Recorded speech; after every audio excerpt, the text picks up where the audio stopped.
Bulldozer, यह है bulldozer. ये मिट्टी और पत्थर हटाता है। इसका बड़ा ब्लेड बहुत ताकतवर होता है।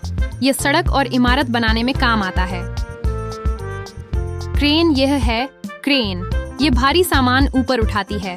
लंबी इमारत बनाने में मदद करती है। ये बहुत ऊंचाई तक सामान पहुंचा सकती है। एक्सकवेटर, ये है एक्सकेवेटर। ये गड्ढे खोदने में काम आता है। इसकी बड़ी बाल्टी मिट्टी उठाती है। ये निर्माण कार्य में बहुत जरूरी है। सीमेंट मिक्सर ट्रक, यह है सीमेंट मिक्सर ट्रक। ये सीमेंट और पानी को मिलाता है। इससे मजबूत कंक्रीट बनता है।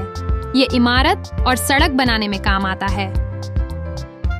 डंप ट्रक, यह है डंप ट्रक। ये मिट्टी, पत्थर और सामान ढोता है। इसका पिछला हिस्सा ऊपर उठता है। यह सामान को खाली कर देता है। बच्चों, आज आपने कंस्ट्रक्शन व्हीकल्स के बारे में सीखा। ये गाड़ियां सड़क और इमारत बनाने में मदद करती हैं। अगर आपको वीडियो अच्छी लगी हो तो इसे लाइक और शेयर करें। और हाँ, नई सीखने वाली वीडियो के लिए चैनल को सब्सक्राइब करना मत भूलना।